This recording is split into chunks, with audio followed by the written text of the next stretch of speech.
Hello mga palangga, kumusta kung kayong lahat? Ayan, so gising na gising ang aking alindog today.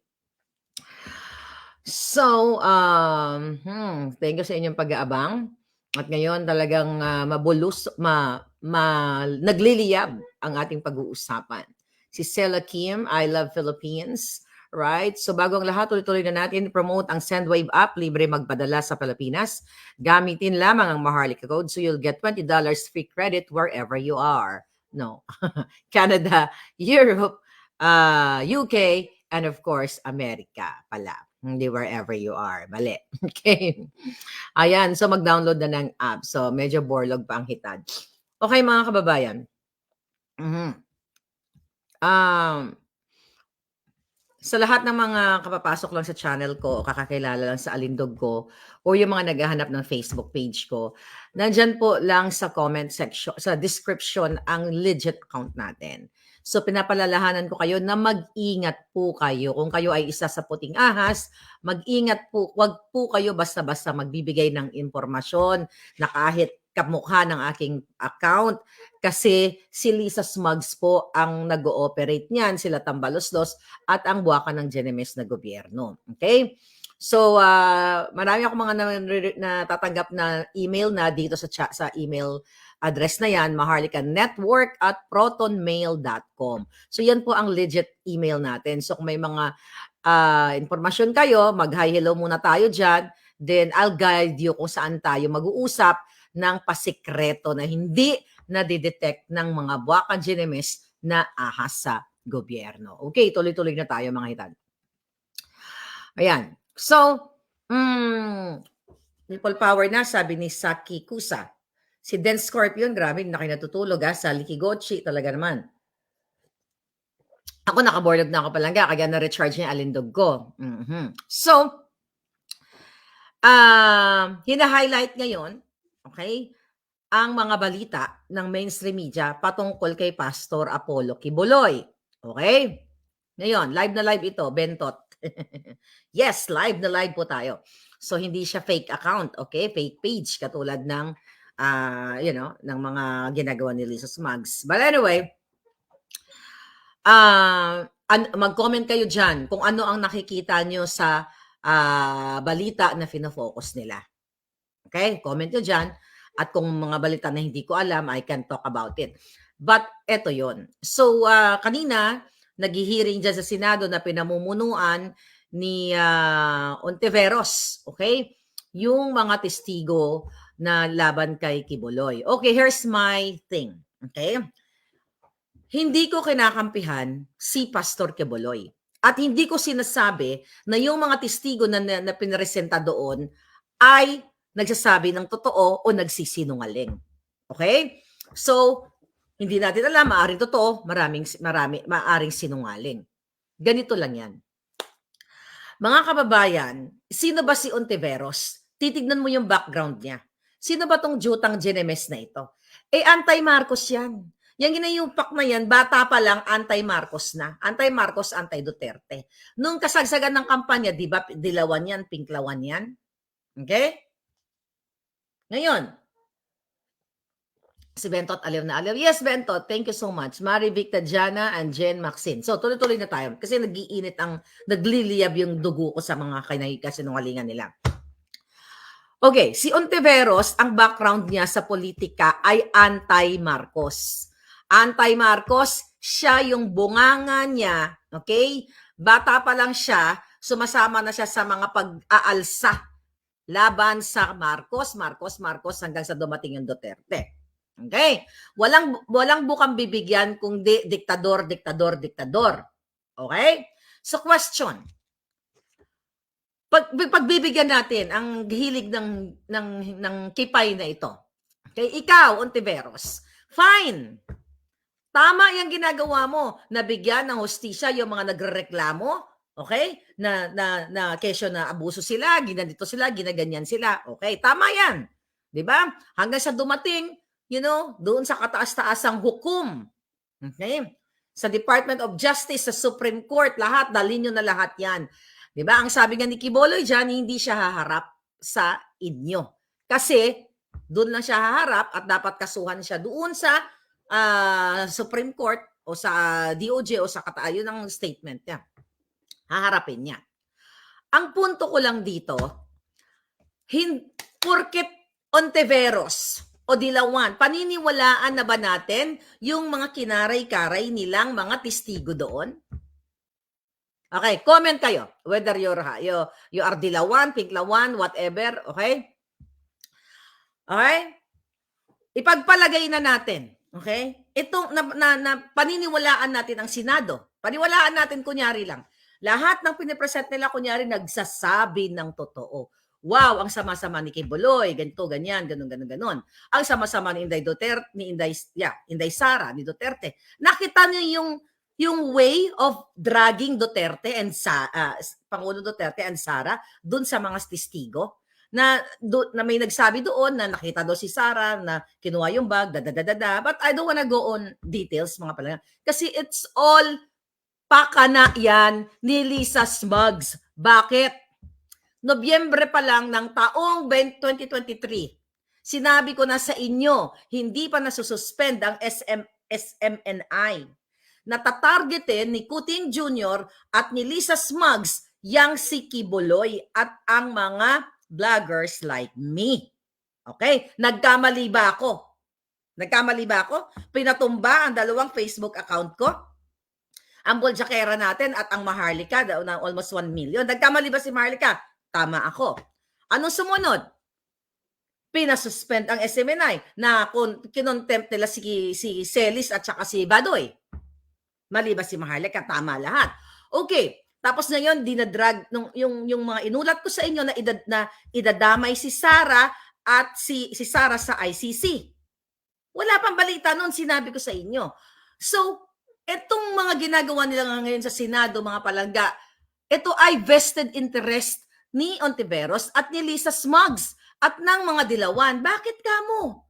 Jotang Ginina, ang mga inuupo, mga Dilawan katulad ni Ralph Recto.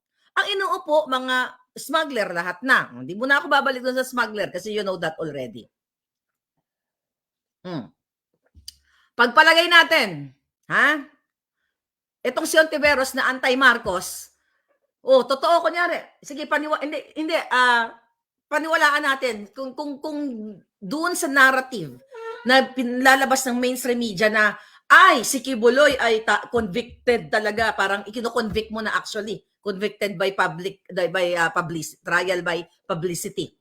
Okay, masamang-masama si Kibuloy. Masamang-masama din si Sara. Masamang-masama din si Pangulo Duterte kasi nakita ng witness na nandoon may inabot na bag, chucho-chucho. Fine. Okay? Ngayon, kung pagbabasihan natin yung kadyutahan dyan sa Senado, bakit yung hearing sa Jotang Ginemes na PCSO, doon kay Tulfo, kay Pimentel, na harap-harapan, na binababoy, na niloloko ang Pilipino, na nagpapanalo ng billion-billion accumulated, computation na yun palangga. Simula nung umupo, bakit ayaw i-highlight ng mainstream media? At bakit ayaw mo patulan Ontiveros? Di ba para ka sa Pilipino, buwa ka ng ina, para ka sa Pilipino na kailangan umahon tayo? Bakit ka tumututok lang kay Kibuloy? Ako wala akong problema. Susugin mo siya kung talagang ito mga nagsasalita doon ay talagang may bahisayan, fine. Pero buwa ka ng Ginemes ka, magkano binayad sa'yo ni Lisa? Para durugin si Kibuloy at idrag si Sara. Bakit itong issue sa loto? Bilyon-bilyong piso ang ninanakaw sa kaban ng bayan ng dating tinutuligsa mo na Marcos diktador, anti-Marcos. Bakit tahimik kang buwa ka ng ina ka? Bakit hindi mo nire-raise yan dyan sa platform mo at sa Senado, makialam kang hinayupa ka? Bakit itong issue sa loto kay Mel Robles lumabas na ang bunganga ni Lisa, yung kadyutahan niyang sama-sama tagimilya? Bakit tahimik ka? If you are for the country, if you are for the people, hindi yung maghila-hila ka nitong mga testigo na to na pwede na yan asikasuhin. Sabi nga ni Kibuloy, haharapin niya sa kaso. Bakit ka tahimik kay Robles? Ha? Ontiveros, bakit ka tumahimik sa issue ng smuggling? Nung una, nagsalita-salita ka dyan eh. Ng first quarter of the year. Nagsalita-salita ka sa smuggling. Bakit tahimik ka ngayon? Bakit ayaw mong pag-usapan si Michael Ma na pinangalang smuggler na inappoint ni Lisa na ni Kuting na special envoy to China? Buha ka ng Ginines, kumpara ka sa Pilipino. Sige nga. If gusto nyo ng fair square, di ba? Oh, kung pagbabasihan natin ang naratibo ni Risa Ontiveros nga, na lahat ng umaattend sa Senado ay convicted na kaagad dahil sila ay nakakaawa, giminoles siya ako, ginanito ako. Sige, okay, convict na sila sa trial by publicity. I-convict na natin lahat. Si Mel Robles, hindi natin pwede i-convict? Sa kasinungalingan na harap-harapang inamin niya na yung mga litrato na pinopost nila sa kanilang site ay mga ninakaw nila o edited o hindi mga ninakaw, kitang-kita niyong ebidensya. Ninakaw doon sa clothing company. At inamin na yung mga nananalo ay hindi talaga mga tao na yung pinost nila. Bakit ka tahimik? Ha? Ontiveros, anti-Marcos, ang dami mong pwedeng silipin dito sa gobyerno ni Marcos Jr. at ni Ahas. Yang sa People's Initiative na yan, yung 20 million each na ibinigay sa mga buwaka ng GNMS na mga kongresista. Bakit hindi ka mag-rally, mag-welga ka, umalsa ka, Ontiveros? Dahil yan ang gawain mo. Yung mga party list ninyo, mga Gabriela, mga kakaliwang grupo, di ba kayo ang unang nag-aalsa kapag may issue laban sa mga diktador? Bakit ka nakafocus kay Kibuloy lang? Si Kibuloy, okay, kung meron man siya, okay, kung meron man siyang nakomit na mga kasalanan doon sa pinag-uusapan ninyo, okay? Again, mas malaki ba ang nakomit niyang kasalanan in terms of pagdating sa bayan, yung pagnanakaw at itong pagpupulburon ni Kuting, tahimik ka din. Pagkakataon mo na sanang durugin si Kuting dahil wow, grabe, itong diktador na to, sinabi ng dating presidente na bangag noon, bangag na bangag pa rin ngayon sa pulburon. Bakit tahimik ka? At itong issue sa extraction ni Lisa Smugs, pag-extract sa mga bata sa Turkey, ayan, naririnig niyo ako, at nakipagsabwatan ang asawa ni Teddy Boy Locsin dahil kausap siya ni Lisa Smugs. I will show evidence very, very soon. Not right now. Diba? Bakit ayaw nyo yan? Ayaw nyong pag-usapan na in-extract, kasabwat, mastermind, based sa ating informante na in-extract ni Lisa, sa tulong ni Lisa, ang mga bata, ninakaw nila sa nanay, yung mga bata, ibinalik sa tatay sa Pilipinas kay Francis Chua. Bakit ayaw nyo pag-usapan yan? Tumakas na nga yung nanay kasamang anak dahil peligro ang buhay, dahil ginamit ngayon ni Lisa ang power niya at pakikipag-usap sa asawa ni Teddy Boy Locsin, then, panahon ni Duterte, then, DFA Secretary. Bakit ayaw nyo tutukan yan? If you talk about, kanina, doon sa hearing ba yun or interview, na sinasabi ng buwaka ng inang immigration, chinek nila na si Kibuloy daw ay nasa loob pa raw ng Pilipinas, hindi pa raw nakakaalis. Kasi may mga nagsasabi na sa China daw, jutang Gina na, ang bilis pagdating kay Kibuloy. Na i-check ng immigration kung nakalayas na o hindi.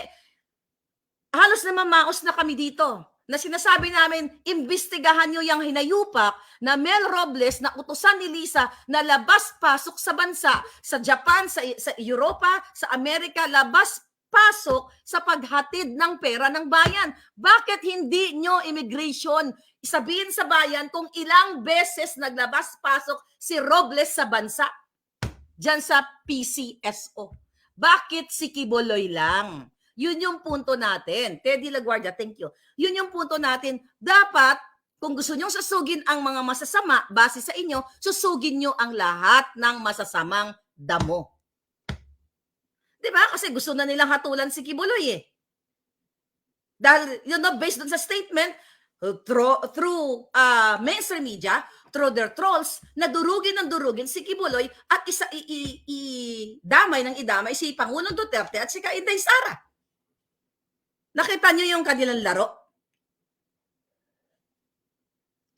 Ngayon, Ontiveros, tahimik ka again dyan sa insertion, yung sa akap.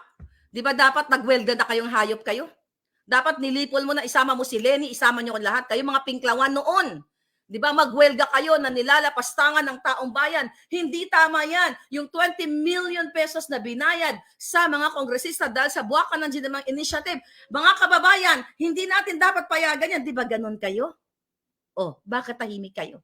Si Laila de Lima na pinakalawala ni Lisa Smugs. O, di ba tahimik ang buwakan ng inang Saba? Bakit tahimik kayo? Kasi kinasabwat na kayo ng buwakan ng Ginang Ahas na ito. Dahil isa-isa kayong kulay. Dahil ang mga kapatid ni Ahas ay pumusta yan sa dalawa. Supporter yan ni Robredo. Kaya tahimik si Robredo. Di ba? Tahimik ang mga dilawan kasi nagsanib na ang mga dugo nila. Dugong mga traidor. Di ba? Kaya sabi ko sa inyo, huwag kayo palilin lang. Kasi yun ang gusto nilang pagtakpan yung pagiging pulboronic ni Kuting. Ha? Risa? Ontiveros, pagkakataon mo nang durugin si Marcos Jr. Ang tagal nyo silang pinag-uusapan. 30-something years na diktador. Ngayon na may expose na si Marcos Jr. ay isang addictus benedictus pulboronic to the highest level, then tahimik ka. Then yung tutok-tutok kay Kibuloy lang. You know what I mean? Mga palangga?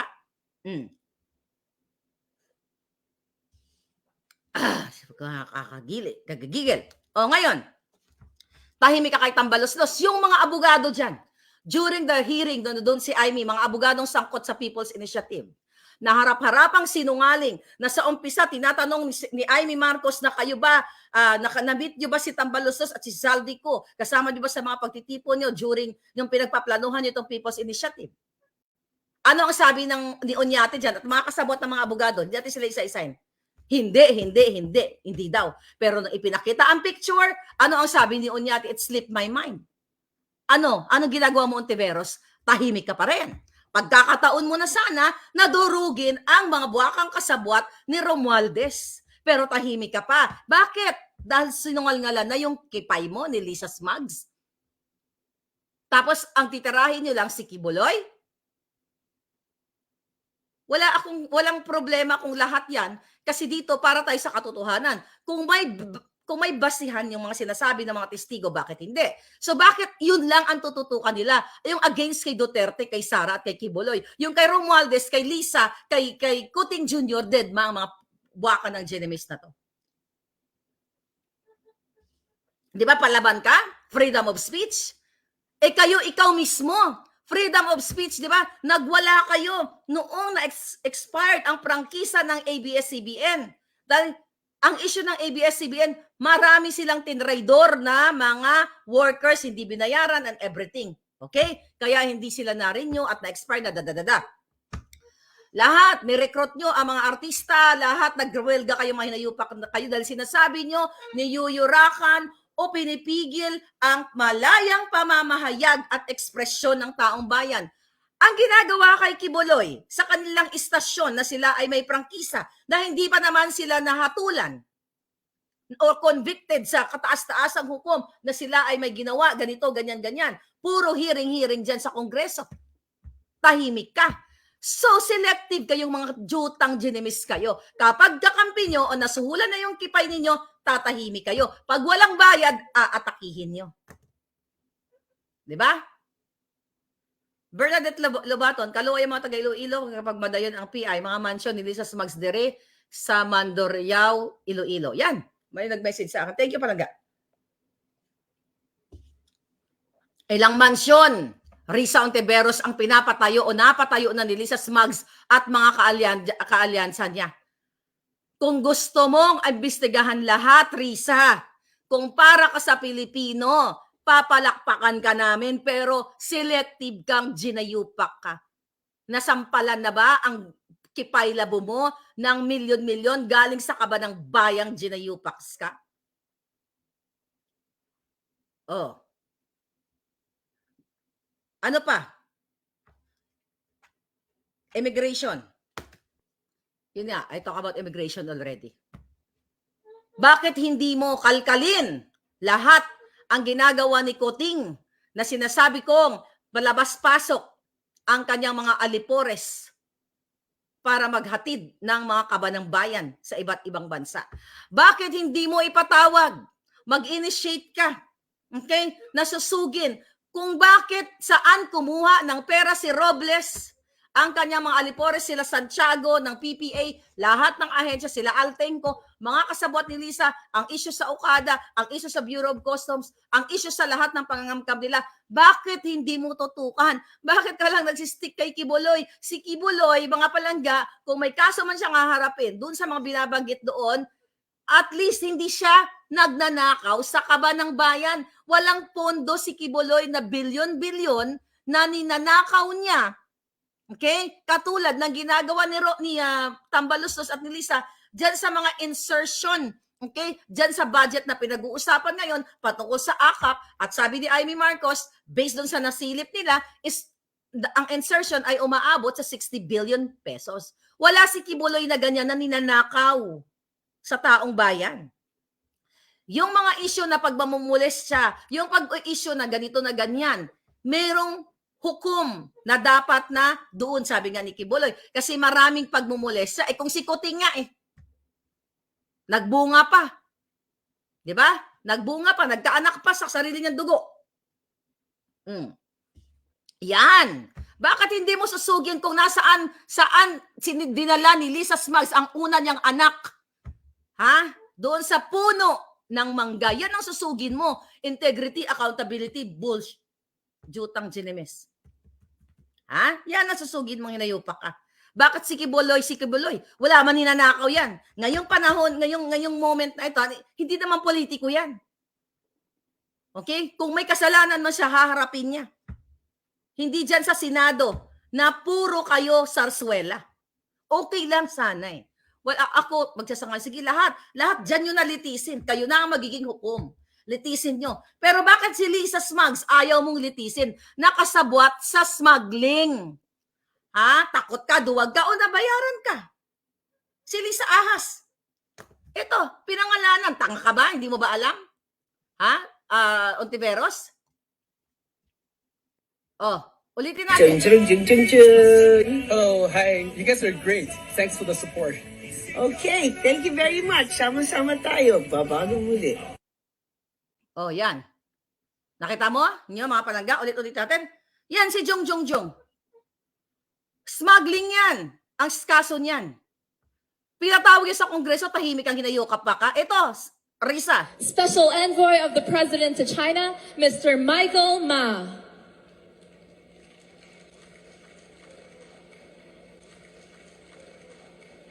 Oh, ginawang special envoy. Ito, Would pinangalan. like to request the Committee on Ways and Means to issue subpoenas for the following brokers, importers, facilitators allegedly involved in large-scale agricultural smuggling in local ports and around the Philippines. Namely, Michael Ma, Oh, ano? Risa, ito. Special Envoy of the President to China, Mr. Michael Ma.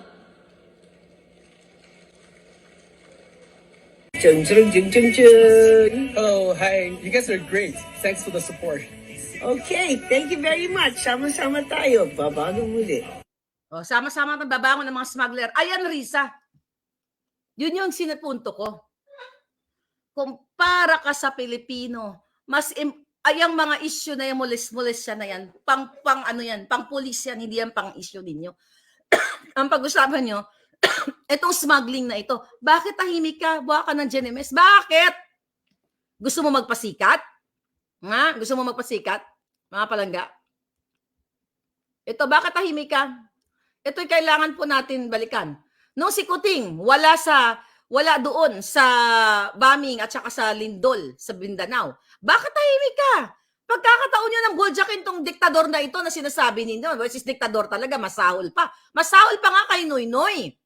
Now we claim, masahol pa sa Dilawan, itong tinutulig sa naming Dilawan sa inyo, Risa, kayo, mas masahol pa itong si Kuting Jr. at si Lisa. Bakit tahimik ka? Dapat nga ngayon, panalo na kayo eh.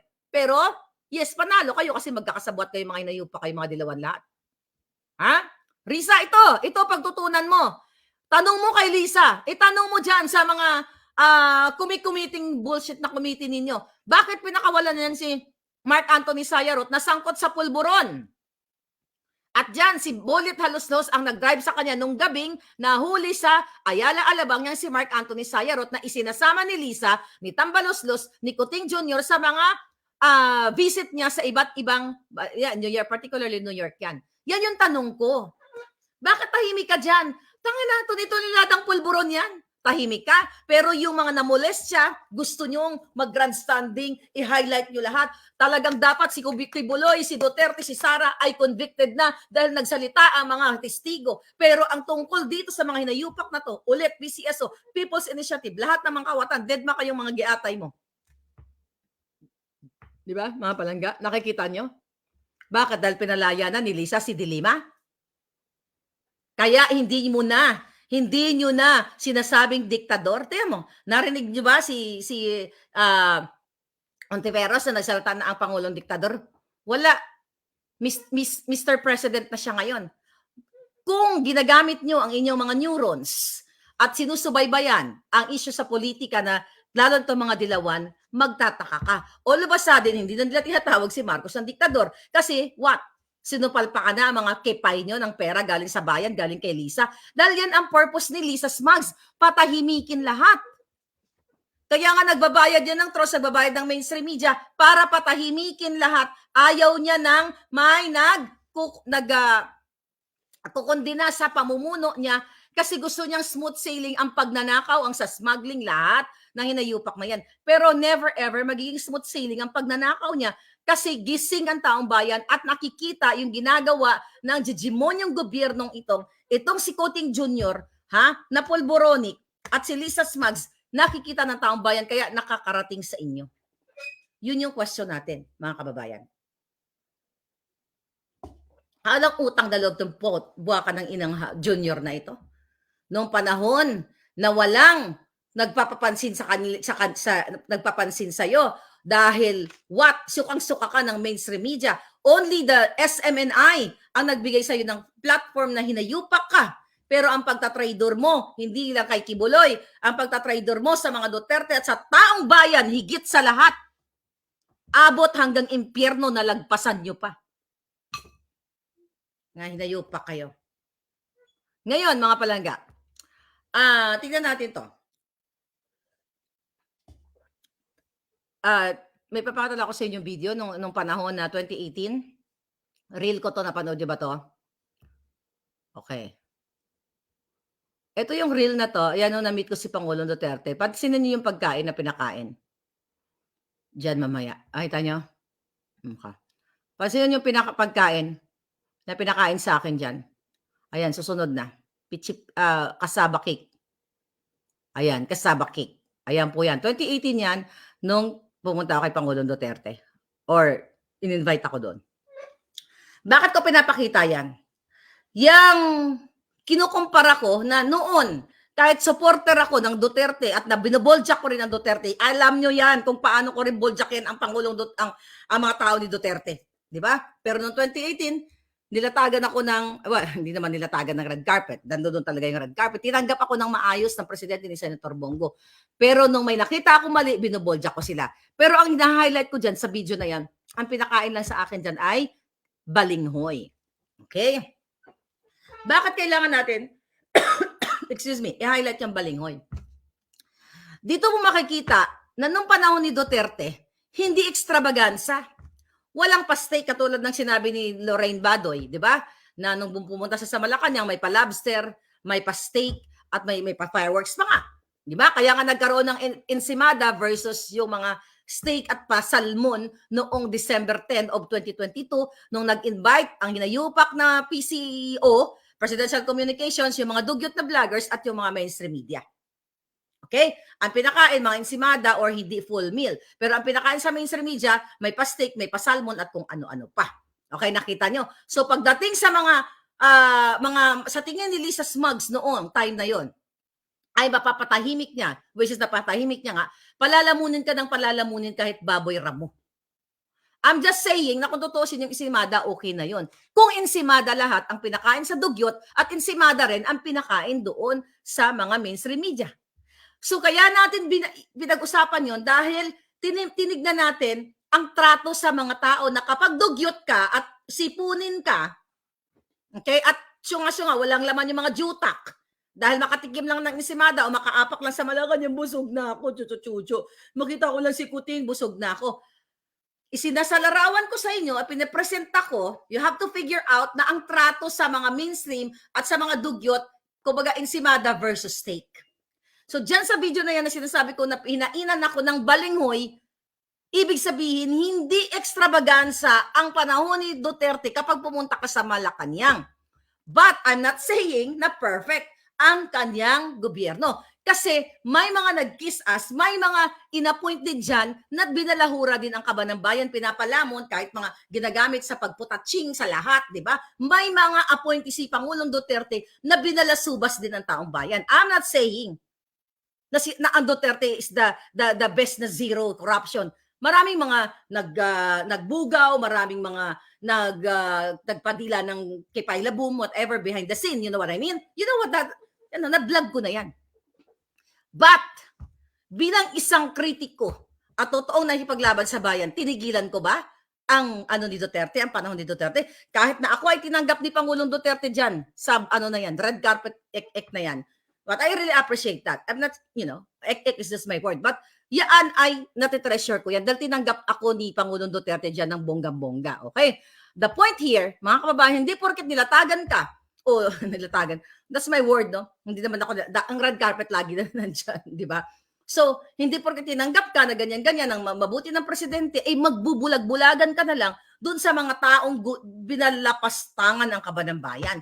And that's Maharlika. Okay? So, pinapakita ko lang sa inyo ang pagkakaiba ngayon ng buwaka ng Inang Kuting na may fireworks, pa-lobster, lahat may pasuhol, may papayola, lahat. Kumpara kay Duterte. Yeah. Yung panahon na yan, na nandyan ako sa Malacanang, ang pinakain nga lang sa akin, balinghoy. Okay?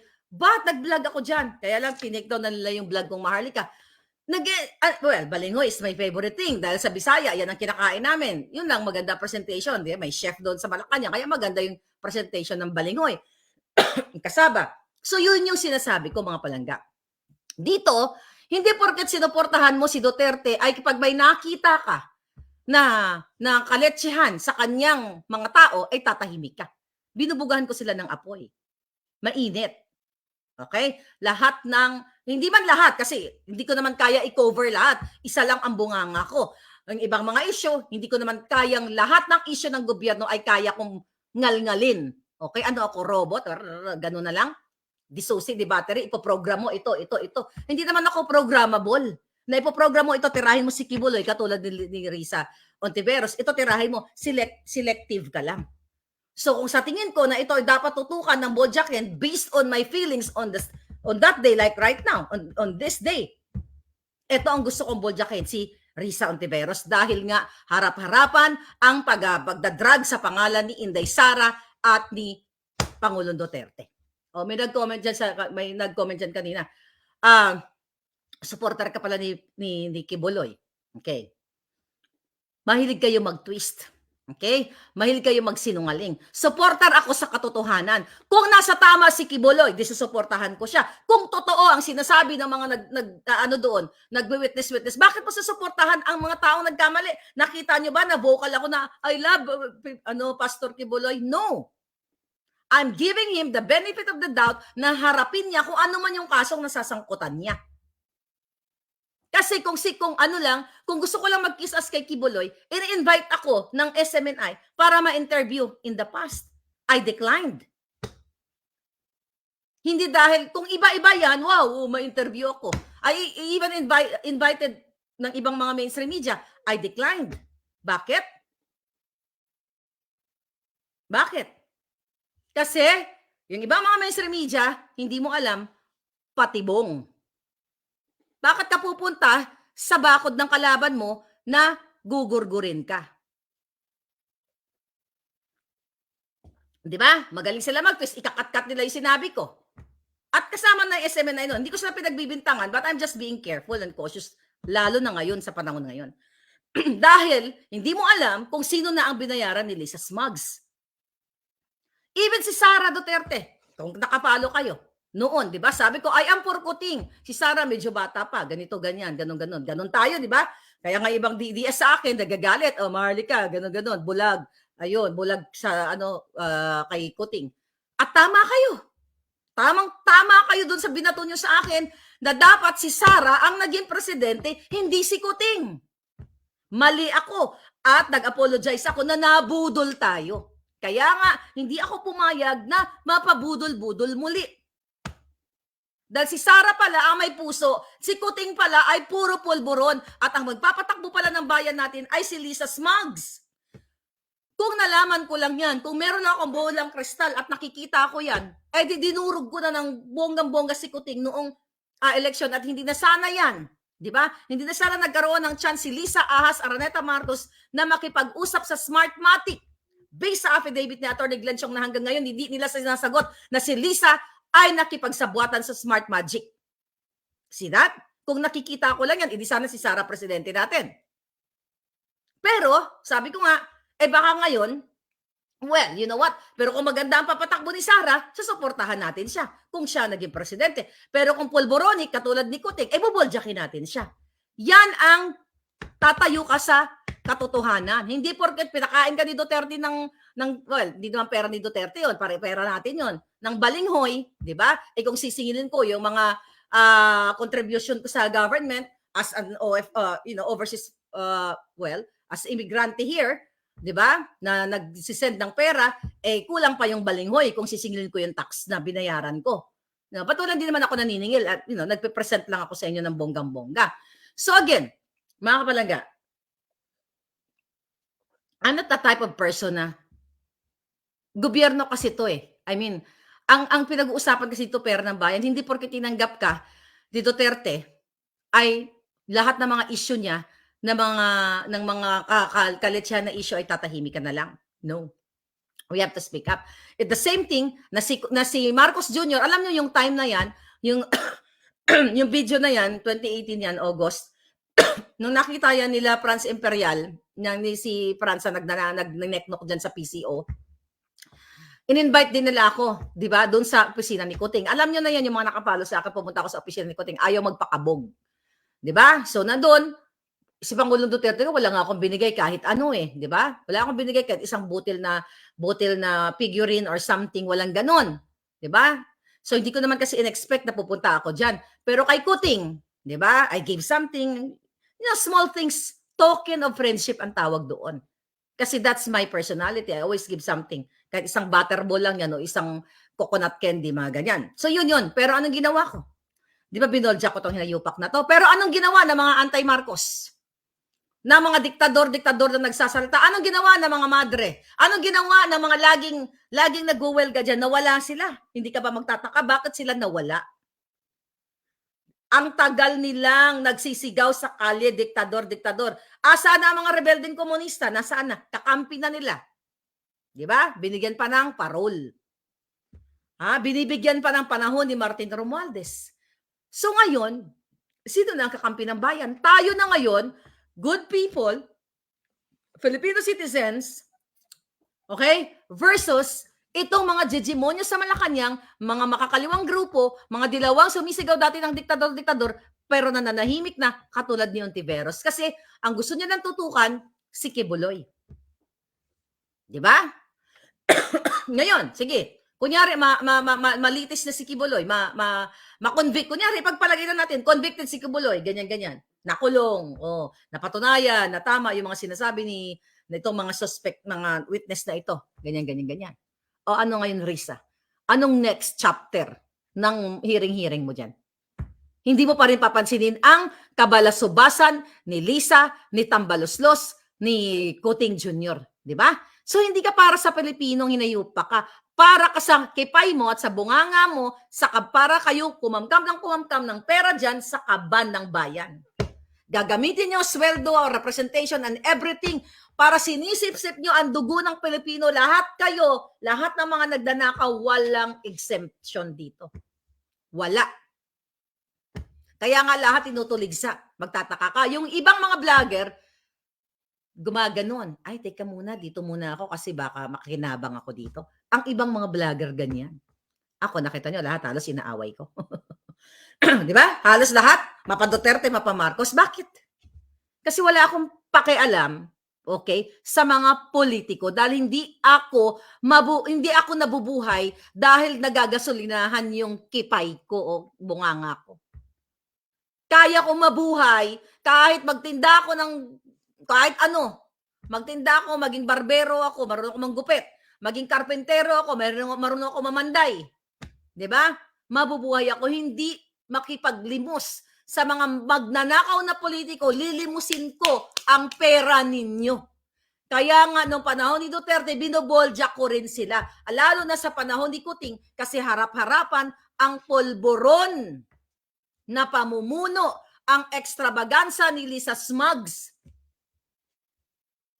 Di ba? Ngayon,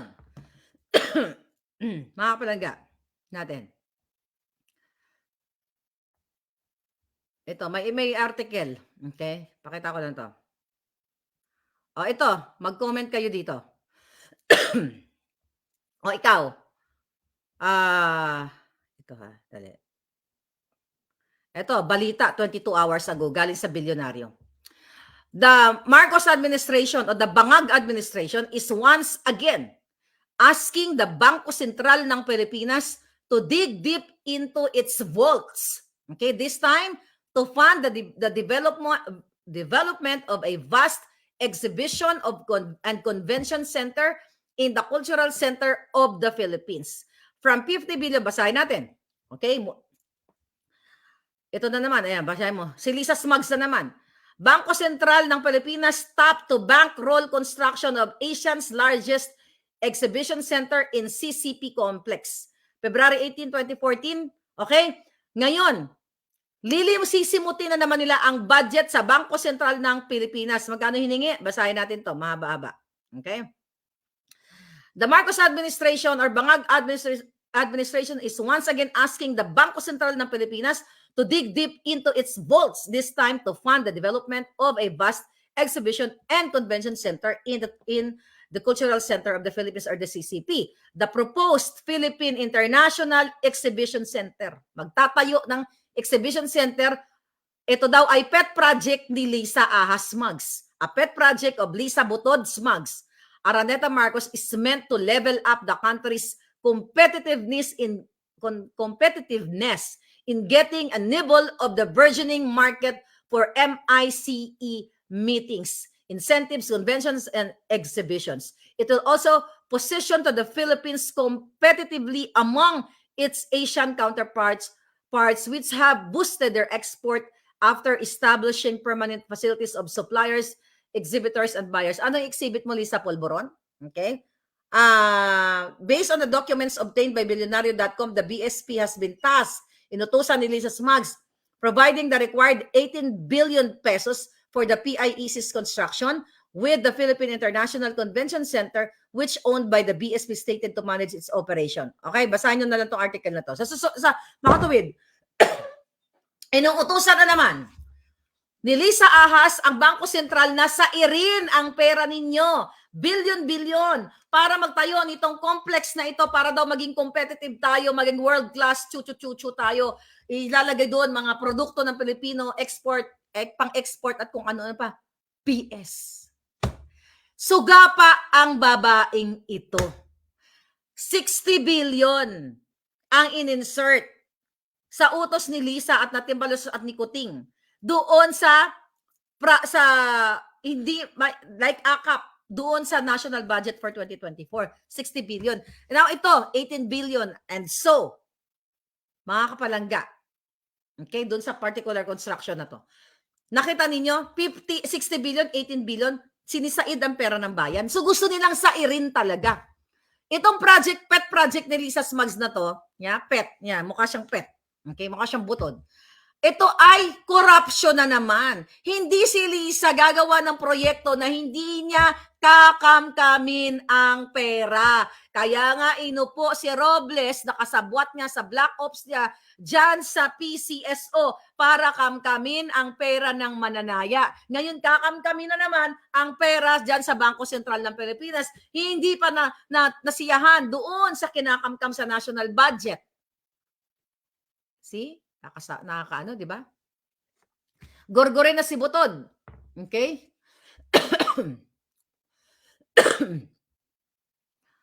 TV. Ayan, next issue nila ay Anti-Terror Act. Yeah, ganyan na. Yung mga nagsasalta, tatatakan nila ng mga T. We demand drug test, sabi ni Grace Nagord. Okay?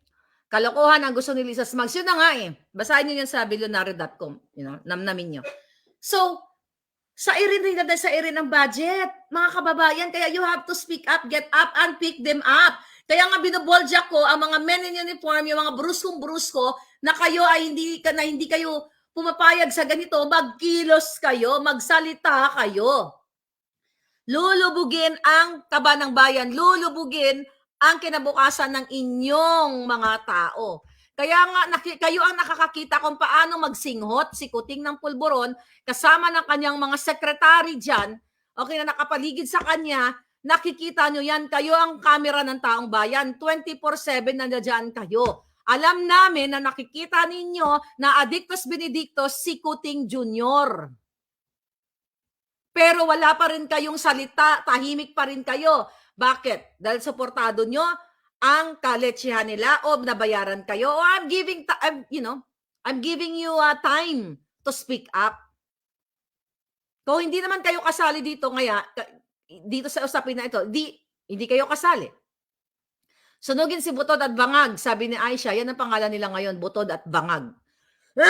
Excuse me. Ay, gayatay. Ano sabi ito? Inday Marlica, grabe talaga sila kagahaman. Tadta rin na natin silang lahat. Isama na si Rafi Tulfo. Pera-pera lang, sabi ni Imelda Cabag. Kaya nga palangga. Grabe madam, pare-paro silang dalawa. Tambalos-los budget sa Congress. Kaya nga eh. Eto ba mga palangga, inimbento lang ni Marlica to? Ito nga nandiyan sa media eh. Yung sa billionaire, kababasa ko lang. Yung 60 billion, total of 60 billion, sinabi mismo ni Amy Marcos. Gawa ko lang ba to? Huwag kayo maniwala kay Marlica. Yun, lukaret lang yan. Matagal na akong lukaret since birth. sabi ng anak ko, Mama, sabi nga sa akin, sabi yan, kanina to, tumawag, habang nag-enjoy ako. Mama, yung kaklase ko, may sinabi, may sabi daw sa'yo, Locaret, sabi ko, anong sabi mo sa kaklase mo? Sabi niya, bago pa ako pinanganak, Locaret na yung nanay ko. Ha. Diba? Nasa napupunan pa na ako ng nanay ko, lokalokahan na ako. Oh, may issue ba tayo? Oh, yun. yun mga kababayan. Bakit parang tahimik ang men in uniform? Okay? Sabi ni Doja Tang, sumobra na ang pagkakawata ng admin, sabi ni Men Sinefa. Malas ng Pilipinas sa presidenteng Bangag. May pasingot-singot pa.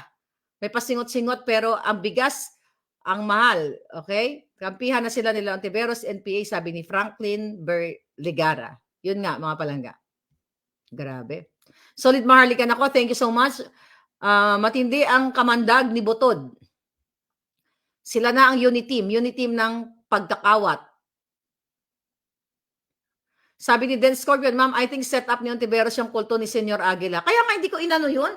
Yung Aguila na yon. Kung eto Ontiveros, bukangkang isa ka pa, mga bukangkang.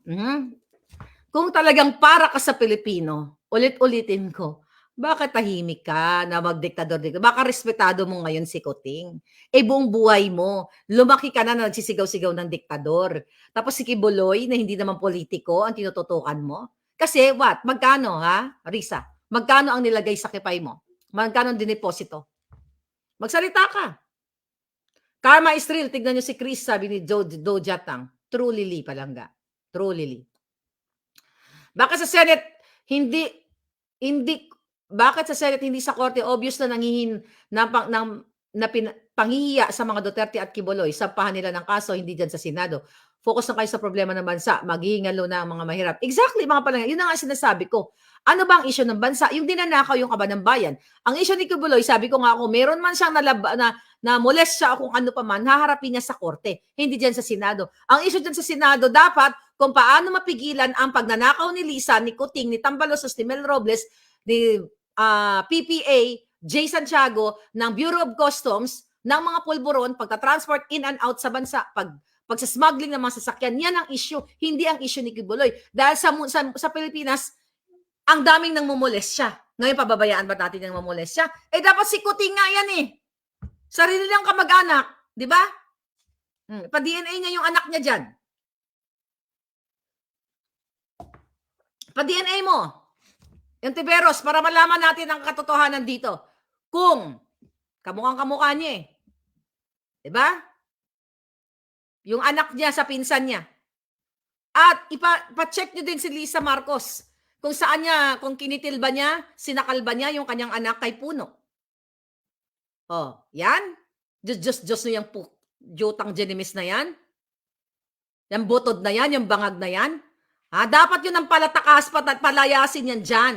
Dapat yun ang ilubog sa kumunoy. Kayong mga nakatingin na 24/7 sa paghihit-hit, pagsisinghot ng mga yawa dyan sa Malacanang, kayo ang may accountability sa taong bayan. Kayong mga men in uniform na nagbabantay sa bawat pagtikis ninyo o pag-tolerate ninyo sa pagsinghot nila, buhay ng mga anak ninyo ang sinisira ninyo at mga kapu-apuhan nyo. And I hope hindi kayo karmahin. Kasi ang karma, tumatagos yan kahit saan. Sa bawat paghihirap nyo sa Pilipino, inaaratay na ang mga Pilipino dahil sa kamahalan ng bigas. Kayo nagpa-party, nagpa-fireworks, nagsisteak, nagsasalmon, kung ano-ano pang mga kahayupan, may mga pababae pa, may mga pulburon pa, di ba? Para nang den yung loob ng Malacanang. Pa-concert and everything. Ang mga tao tumatangis. Pag nagalit na ang taong bayan, mataramdaman ninyo ang lupit ng hagupit ng boses ng taong bayan. Ang lupit na hagupit ng mga taong ginigipit. Kaya kayo ay maiipit. Oh, ayan, nagka-rhyme tayo. Pwede nang kanta yan. Excuse me. Ay, nako, mga palangga. Nananahimik ang men in uniform, sabi ni Doja Tang. Di ba? Lulitsky, thank you. It's just so, palangga. Go, go, go. Peace and rally sa Feb 25. Alindog versus Mandarambong, sabi ni Den Scorpion. February 25, Cebu. Okay? Pumunta kayo doon kung kayo ay malapit. Pero kung nasa Maynila, wala kang pambiling bigas, support na lang tayo sa social media. Diba? So, yun mga palaga. Anyway, this is your fair lady Maharlika. Ang panghuling salita ko, huwag tayong pasisiil. Dapat nating tapusin na itong panggigipit ng mga hayop na ito.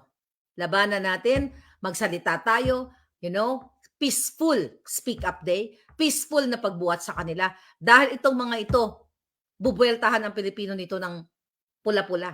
Kaya dapat maging mahinahon tayo sa pag-speak up. Kaya nga nananawagan tayo sa men in uniform, dahan-dahanin nyo na, sabi nyo, Kuting, so much na, that's too much of pulburon, come on, Lisa, too much of pagnanakaw, buhatin dahan-dahan. Diyan kayo sa kumunoy, ilubog nyo ganon. Dapat ganon. Thank you mga palangga. See you later.